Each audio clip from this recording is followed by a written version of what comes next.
Hey, Joel.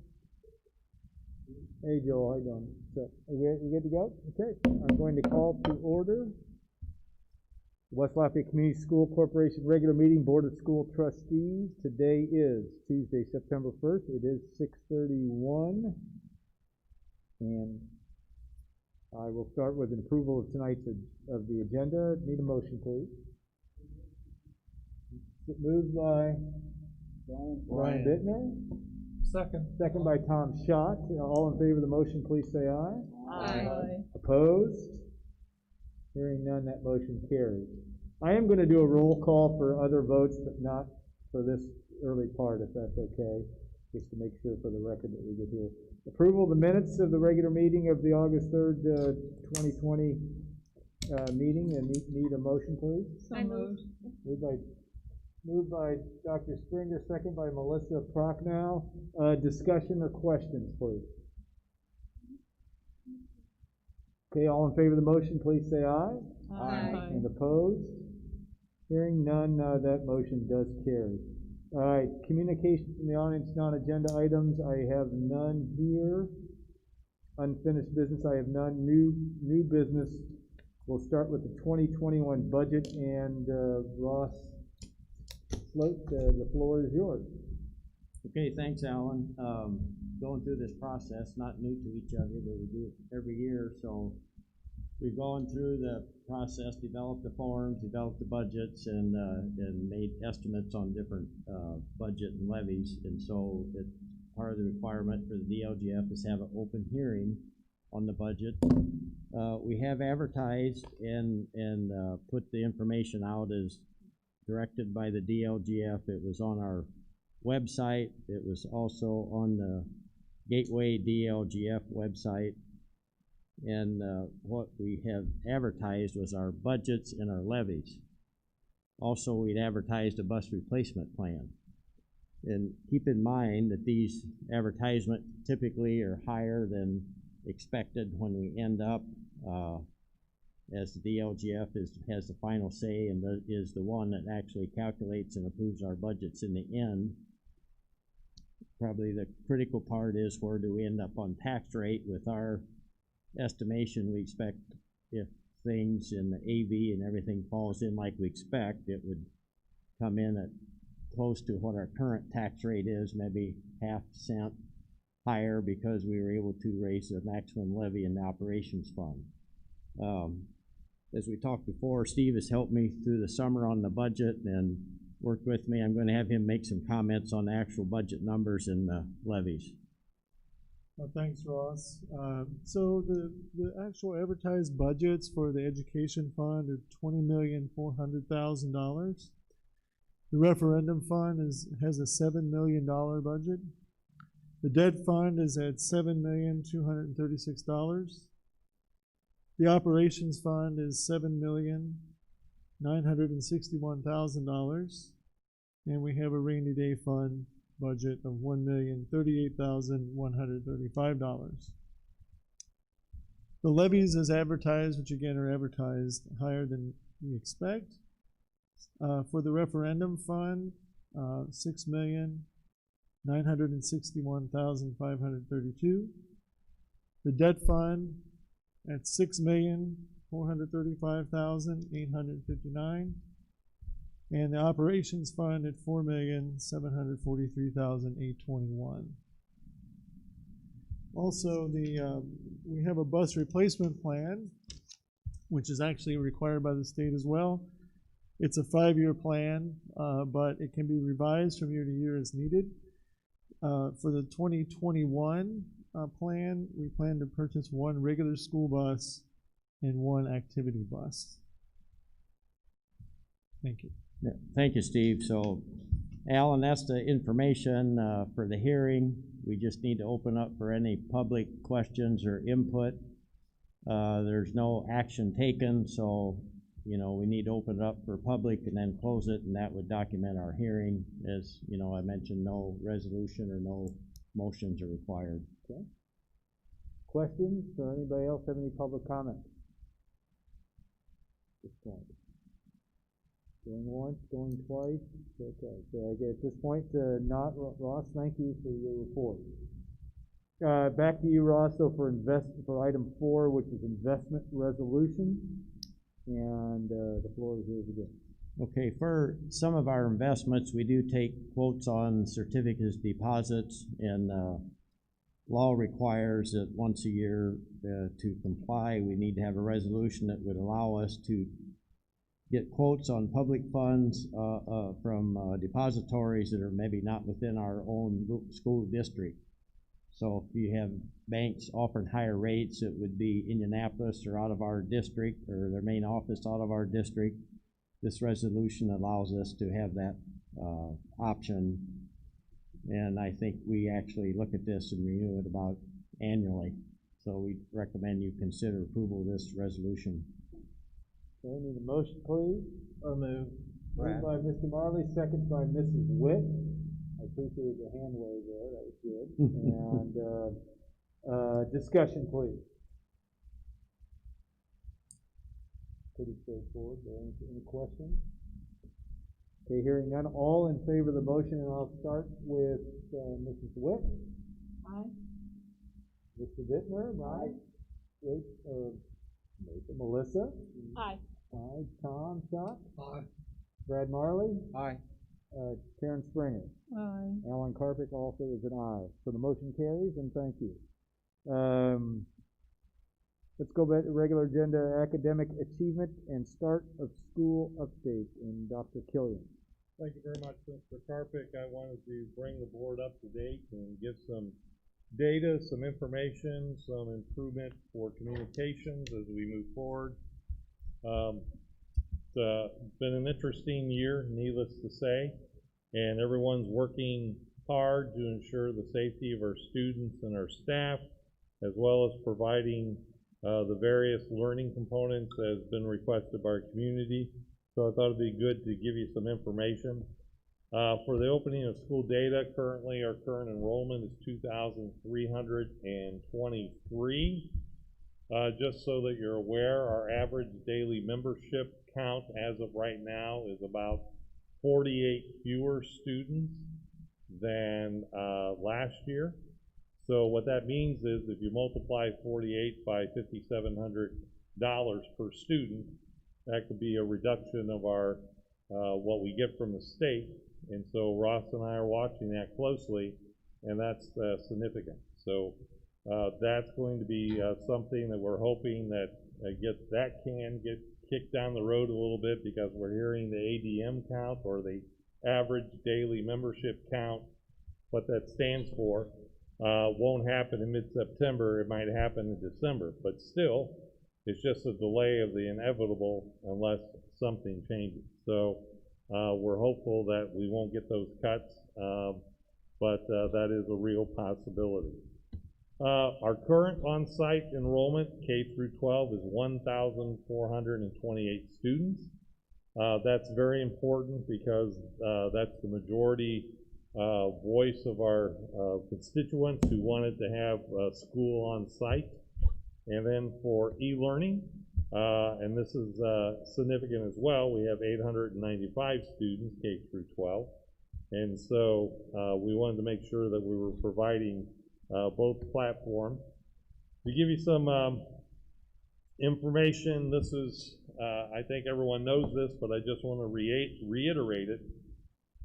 We were asked multiple times as a school district to make sure that we tried to provide instruction on-site and online with West Lafayette teachers.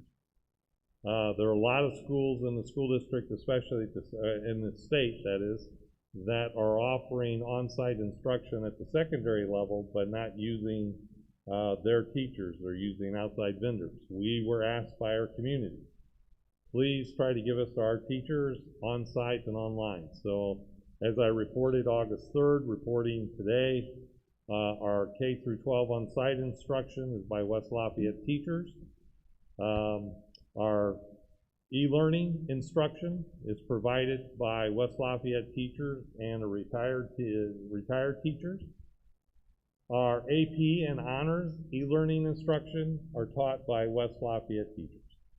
So I wanted to make sure that we emphasize that K through 12, we have our teachers and not an outside vendor teaching the on-site and online. And we do have a few students from e-learning that are participating in extracurricular activities. So I think that we have met the challenge. I think that we have listened to our community, and we are providing the instruction that was requested of us. So just to give you a breakdown, total breakdown, and I kind of like this chart because I figured out how to do it in scarlet and gray. But 61% on-site, 39% e-learning. So the vast majority of our students are on-site. And I want to make sure that I thank our teachers, our staff members, our administrators, WLEA, West Lafayette Education Association, guidance counselors, and technology staff for making this possible, because that has been the heaviest lift, if you will, throughout the reopening plan to make sure that we had instruction being provided by all of our teachers and not using an outside vendor. So let me give you some more information about the e-learning instruction, because I don't think a lot of people understand what it takes to do this. So we have 79 extended teacher contracts and 2 additional staff members that we've hired that are a part of our school district in order to accomplish this. We have a memorandum of understanding per the law with the West Lafayette Education Foundation, West Lafayette Education Association, wrong association, adding additional compensation for e-learning assignments. So the expected additional cost, if this stays in place for the entire 2021 school year, this is an additional $428,000 more than what we have budgeted for this year, which we will have to take out of various other funds, or however Ross can figure out how to pay for all of this. The reason I'm sharing this is because it is an added expense, and this board gave the administration authorization to move forward to make sure that we gave to our community what they were asking. So that's the financial expectation if we stay with the current platforms through the end of this school year. I do want to thank the school board for authorizing these expenditures to allow the administration, the teachers, staff members to implement our e-learning plan as requested by our parents. So thank you all very much, and without your authorization, we wouldn't have been able to do this at the level that we're doing. I asked Dr. Ho, who's our corporation physician, Dr. Chet Ho, to provide some information with regards to how all of this is working. We're in our 3rd week of school, basically, and it is a very different environment. So I wanted to make sure that from a medical perspective, and we rely upon our medical experts, Dr. Ho and our registered nurses, et cetera, to help us educators as we go through this. So he put this together, and I'll just try to briefly review it rather than reading everything, but we have the school administration and the athletic director working constantly with our school nurses and with our consulting school physicians as we go through this on a daily basis.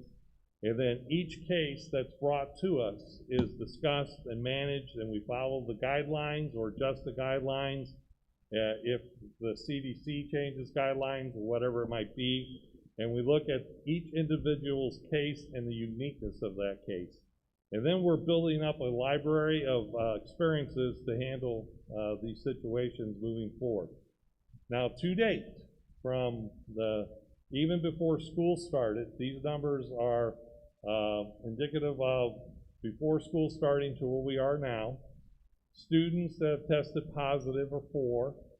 2 were prior to the start of school, and 2 have been confirmed since the start of school. 1 staff case, so total positives, if you include the 2 that were diagnosed before school started, 5.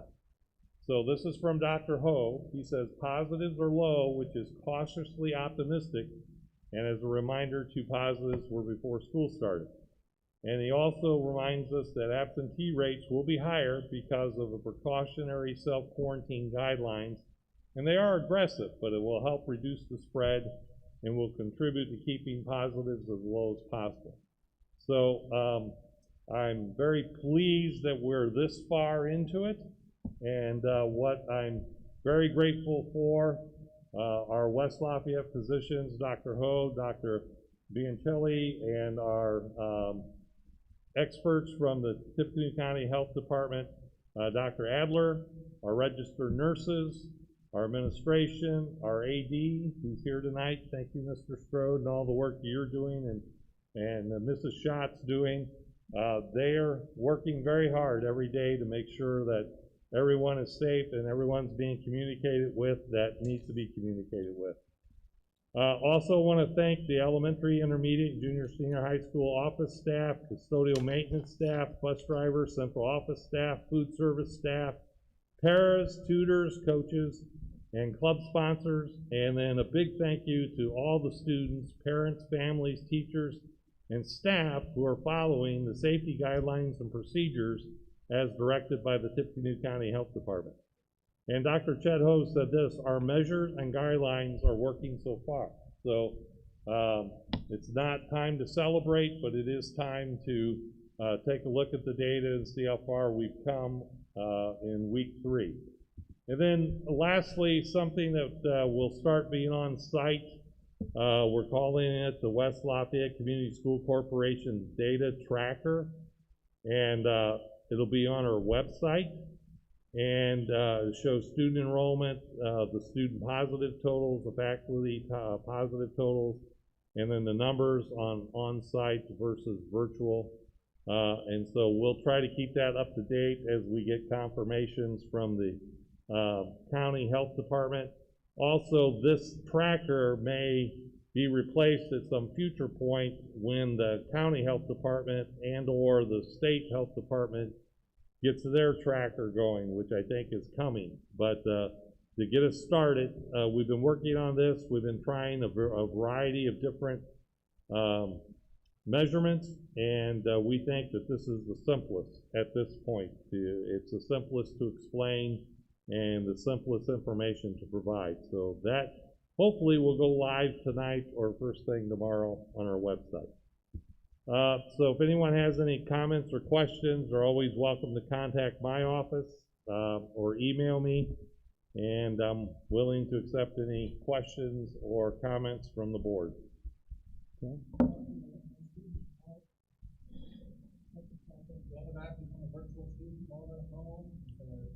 If they're on site, it's like any other illness. When a child is at home for a cold or flu, the teacher is working with those students and giving them the information that they need to stay up to date.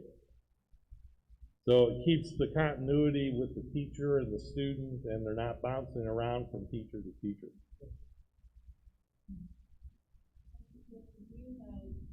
Thanked a lot of people in this slideshow, but I need to make sure that you hear thanks from me.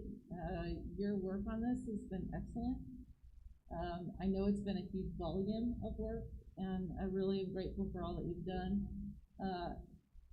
And some of the feedback from our community has been really constructive and helpful, but it's also been a lot. And so I really appreciate how you've managed all of that.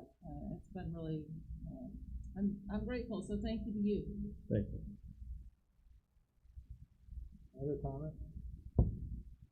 Yeah, I would second what Rachel says. I think the thing that's been challenging is it's kind of a lose-lose situation. It's very difficult to in a very tough environment, and not only you but our administrators and teachers have tried to be flexible and tried to be nimble in a very tough situation, and that Rocky is well appreciated. Well, I think the tougher issues will be forthcoming, and I just want to remind all of you about this. We're always planning for the future, and sometimes people are focused on the present. I think 2022, 2023 is going to be the most difficult times in public school history in the state of Indiana. If this economy doesn't pick up and kick back, I do believe that you're going to see major budget cuts forthcoming, and that's what Ross and I are hearing from various associations. Start planning now for 22, 23, because it's going to be much worse than possibly what it was in 2008 and 9 when the recession hit. The other piece of this is, I think this is going to drive a lot of people into retirement. Today I heard a survey from the National Principals Association. They surveyed their membership, and over 45% of them said that because of everything that's going on and not being able to, if you will, take care of everything that people think you need to be able to take care of in something like this, it's just taking the joy out of being an educator, and they're going to retire. And I'm very concerned about losing high quality people because there's already a shortage in the state of Indiana about it, and in the nation. So I would hope that we stay focused on the future, and we're planning to make sure that we're ready to go if and when any of those difficult predictions come to pass.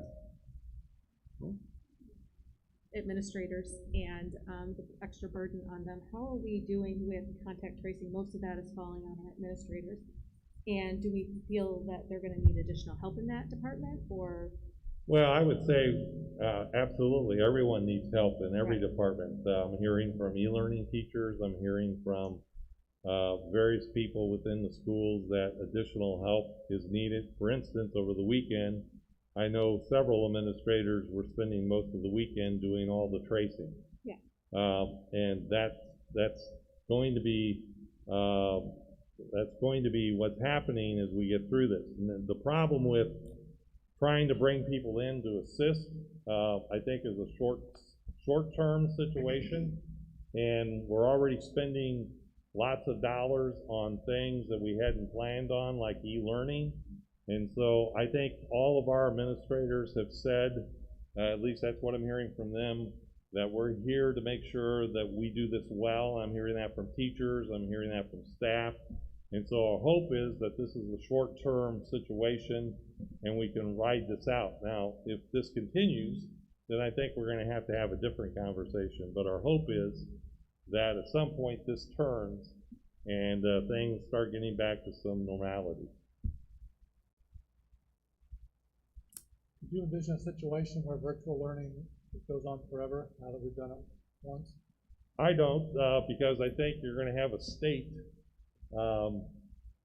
very adamant that you're not going to get full funding for e-learning.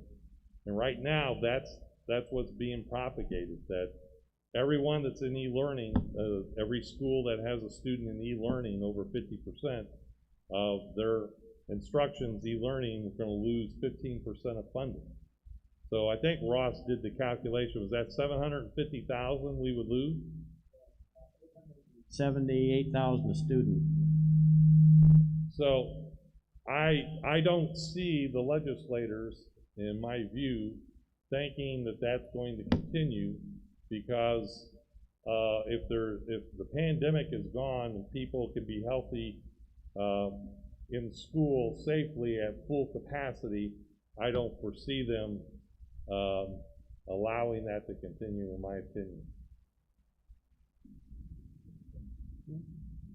Any other questions? Just one quick question. Are we notifying parents when we do have a positive test result as soon as we find out about it? Yes. Okay.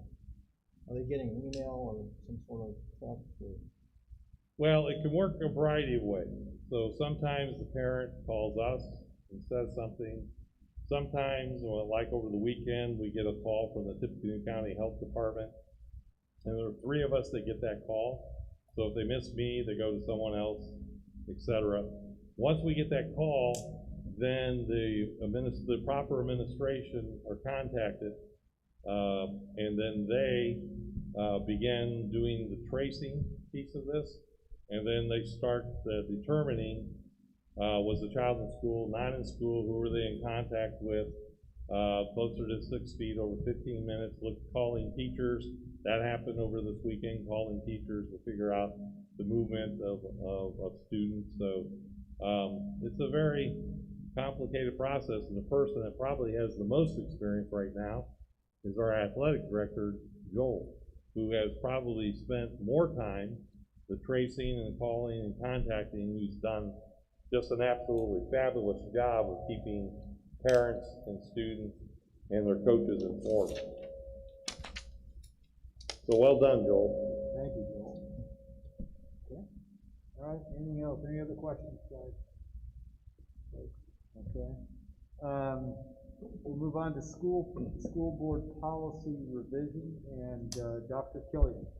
Our policy committee has been meeting to update our school board policies based upon the updates of Indiana Code and suggestions by Neola. There are still some policies that they're working through, but in your packet are the updated policies that align with any updated Indiana Code or additional procedures that are needed during this time. Need a motion, please, to accept those policy revisions? Moved by Dr. Springer. Second. Second by Mr. Schott. Discussion.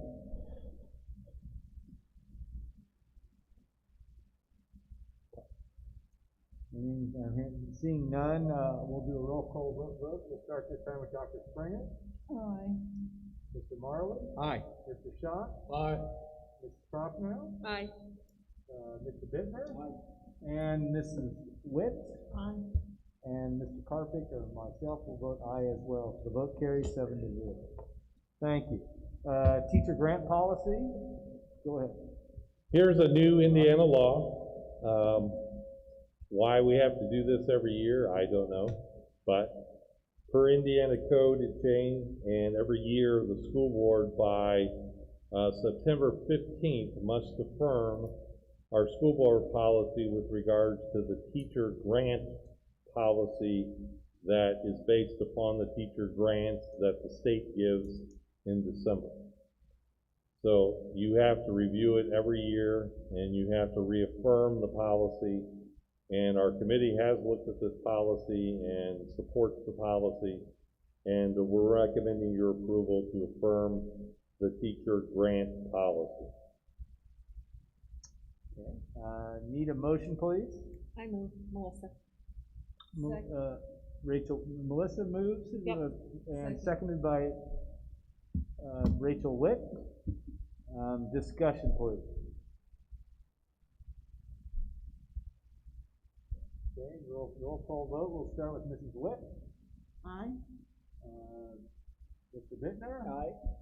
Mrs. Prochnow. Aye. Mr. Schott. Aye. Mr. Marley. Aye. Dr. Springer. Aye. And Alan Carpick votes aye as well, and the vote carries. And thank you from that standpoint. Just to clarify for the public, if anyone wants to look up our policies, which is all online now, we're dealing with policy 3220.01, teacher appreciation grant. Okay, thank you. School board statement. One of the things that's an important part of what we're all dealing with as a country certainly has been racial issues and diversity issues that have been presented not only to us at a petition over the summer, but it certainly is an area as a board and as a district that we take very, very seriously, and are working on not only evaluating our best practices, but also making the most the situation and the experience for all students to be the best it can possibly be. And we're going to issue a statement today just about that, and as we continue to look at this and begin this process, I wanted to say that the school board administration of the West Lafayette Community School Corporation affirms that any type of racial discrimination in any West Lafayette school or program will not be tolerated. Concerns of past racial discrimination and inequity recently brought forward have been heard, and this is important, it's been heard clearly. It is imperative that we vigorously pursue the benefit of a racially diverse, culturally comprehensive K-12 education for every student. As such, earlier this summer, the administration began examining our policies and practices to ensure racial equality in our schools. Effective promotion of racial equality must factor in the implementation of our corporate mission, which is to engage students in a world-class educational experience that prepares them to be well-rounded, ethical, innovative, creative, productive, and adaptive citizens who will shape our global society. And that's taken directly from our mission statement. We will provide available resources and energy to best serve our present and future students, parents, and community members in the days and months ahead. So we just wanted to make that clear. This is a process. Dealing with any form of racism is always an ongoing process, and we as a board will perform our role as our entire community will in the days and months ahead. Just wanted to read that and make that clear at this point. Now we'll go on to item 7, and that is acceptance of donation. And Dr. Killian, the floor is yours. This is a formal request. We had a group of parents put together a donation request for e-learning teachers. They raised $5,000 and then equitably sent checks to each of the schools to assist e-learning teachers. And so I'm recommending the school board approval, the acceptance of those donations. Okay, need a motion, please? Moved by Brian Bittner. Second, Marley. Second by Brad Marley. Discussion. Thank those that have put that effort together to make that happen. Any other comments? All in favor of the motion, I'm going to skip the roll call on this one. All in favor, please say aye. Aye. And opposed? Hearing none, that motion does carry. Athletics ticket tracker and Mr. Sloat, the floor is yours. Yes, with the change in how we do athletic ticket sales and limited capacity at events and so on, Joe Strode has done a good job of investigating maybe more of an electronic way to handle ticket sales, and we gave you some information on that, but I asked Joe if he'd give a brief summary of how this will work.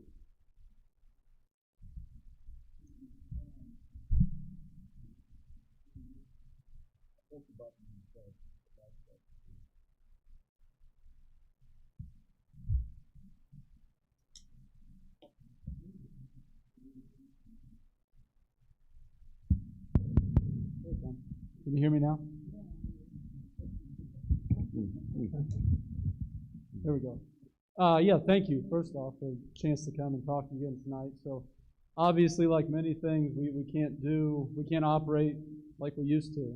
So for certain athletic events where we feel like we would meet our capacity, so for a football game, for example, it's 500 people. For a rivalry soccer game, we're looking at 250 people. We feel like in the athletics department, we have to make sure we take care of certain groups. For example, we want to take care of the student athlete parents at a football game, cheerleader parents, band member parents, dance member parents, and hopefully have some tickets left over for the student body or athletic boosters or longtime fans, etc. In order for us to do that and also limit the amount of interaction we have in our school, we also don't want hundreds of people coming into the school all week long or in the athletic office and putting the office staff and so on at risk. We feel like some sort of online ticket platform will solve some of those issues. It's not something we sought to go do on our own prior to COVID, but now with new restrictions, we feel like this is a way we can safely do that. And then moving forward, I think there's also going to be some added benefits to it besides just this current issue. For example, we still don't really have a way to take electronic payments for merchandise or for donations or for Booster Club memberships in our office. The Aquatic Center, she doesn't have a way to take electronic payments, so she's continued to do her best and operate. And she's doing some great things down there, but again, to have the contactless payment opportunities would be something that would help her.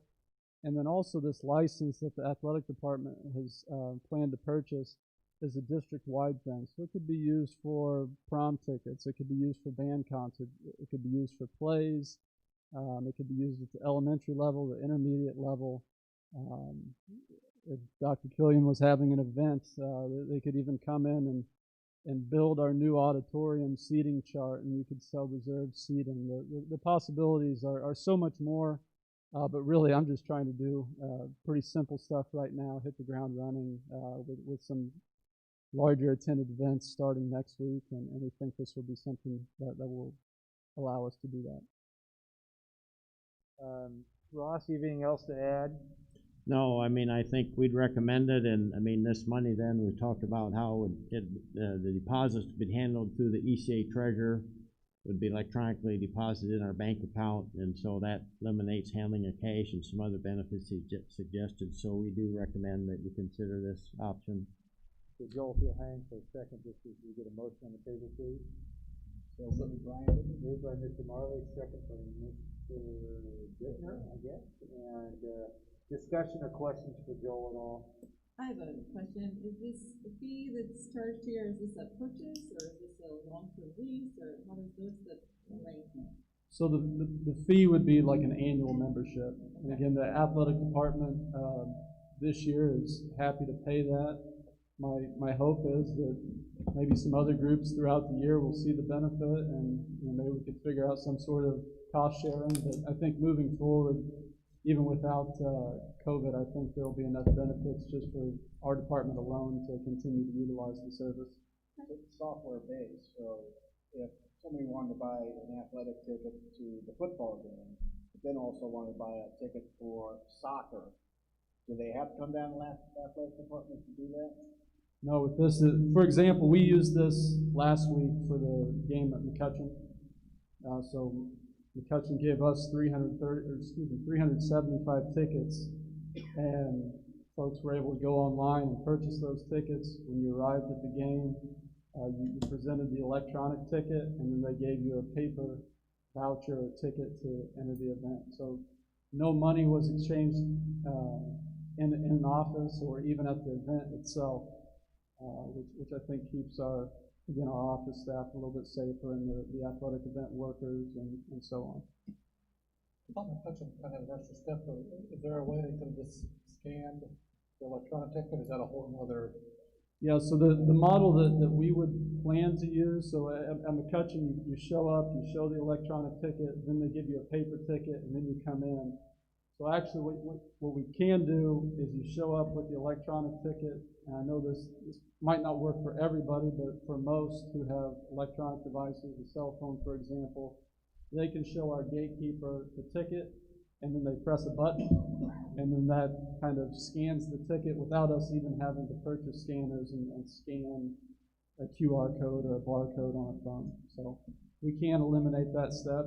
We would still probably give, for certain events, we'd still probably give people a ticket stub, just so, like soccer, for example, they exit the facility to go to the restroom or the concession stand. Football, it's probably not necessary, just no pass outs. But Okay, and that does lead me to my next question. Would there be an available method for someone who maybe is not tech savvy to be able to purchase tickets still? we would certainly still have to do our best to accommodate those, and that's something I would say already that's happening kind of indiscreetly as far as if there's people we feel like we want to make sure we take care of who don't have the technology or maybe don't have the funds and so on. I think we're doing our best to try to reach all those that maybe have a need to get to these events. Okay, thanks. Other questions? I think it's a great idea. I wish you'd had it a long time ago. Thank you. Really good idea. Thank you, Joel. Thank you. Appreciate it very much. Need to have a vote here, and I'll start with Dr. Springer. Aye. Okay, Mr. Marley. Aye. Mr. Young. Aye. Mrs. Prochnow. Aye. Mr. Bittner. Aye. Mrs. Witt. Aye. And Mr. Carpick, that being me, will also vote aye. The vote carries 7-0. Thank you. Personnel report and Dr. Killian. I recommend your approval of the names and items listed in the personnel report. Okay, need a motion moved by Mrs. Witt, Second. second by Mrs. Prochnow. Discussion, questions, comments. Personal report we received in advance, so, as we have in our board packet. Okay, all in favor of the motion, I'll start with myself this time, and I'll say aye. Alan Karpik, Karen Springer, Aye. Brad Marley, Aye. Tom Schott, Aye. Melissa Prochnow, Aye. Brian Bittner, Aye. Rachel Witt. Aye. The vote carries 7-0. Thank you. Accounts payable, Mr. Smith. Okay, we have a total with our payroll, paid deductions, our claims, WEBEC claims, construction projects, $3,396,436.29. Just want to highlight a couple items on page 1 of your voucher. At Midwest Transit, this was a 2020 on our bus replacement plan, so that was one of the larger 78 passenger buses that we purchased. That was for $111,000. You go to page 3 where it says Central Indiana ESC, it was $31,725. That was for our summer school Indiana online classes through the high school, and we'll get reimbursed from the state for that. We've turned in $31,000 to get back. I think we'll get about $27,000 reimbursement for DOE for summer school. The Henriot group on that policy number is stated as $27,897. That's part of our comprehensive insurance package. And then on page 4, Tippecanoe School Corporation, $87,875. That's our annual agreement with TSC to work with our buses, allow parking, maintenance, and so on. It's for 19 buses. That's our annual fee. Then one other thing on page 5, Trinity Holdings, $71,285 Chromebooks. These were additional Chromebooks purchased because of the COVID and the e-learning, and this will be reimbursed through the CARES Act funding that we'll be receiving this grant, and we'll be returning that in for reimbursement. So we recommend your consideration of these claims. Motion, please. So moved. Moved by Dr. Springer, Second. second by Mr. Schott. Discussion. Hearing none, I will start the voting. Alan Karpik votes yes. Karen Springer, Aye. Brad Marley, Aye. Tom Schott, Aye. Melissa Prochnow, Aye. Brian Bittner, Aye. Rachel Witt. Aye. And the vote carries 7-0, the motion passes. Information of the board, I have none. We will start with board and superintendent reports, but I'd like to start with Bob Reiling, our attorney, who has some information regarding some Yes. new news. Go ahead, Bob. Yes, last week we received a ruling after a hearing from the Lake County Superior Court upholding our right to proceed in the lawsuit against the state of Indiana that alleges that the state statute that permits a charter school to lease our structures for $1 be unconstitutional. And that's a good step. I anticipate we'll have a hearing in either early winter or possibly January or February in front of the court, and hopefully we'll be in front of the Indiana Supreme Court by next year this time, and we'll have a decision. So it was a good day for public schools. Okay, thank you. Sure. I'm going to go around the horn. I don't know how many of these we really have right now, but Rachel Witt, anything from your end? Policy committee has met, Dr. Springer and myself, and I want to thank Doug Masson also for his continued involvement in that. And we're going to continue to work through those, but it met and went well. And that's all I have. Okay, Brian Bittner, anything from Yeah, you? we did the RDC meeting online, and there's really nothing to report that was positive or negative with West Lafayette. Okay, Melissa, anything from you?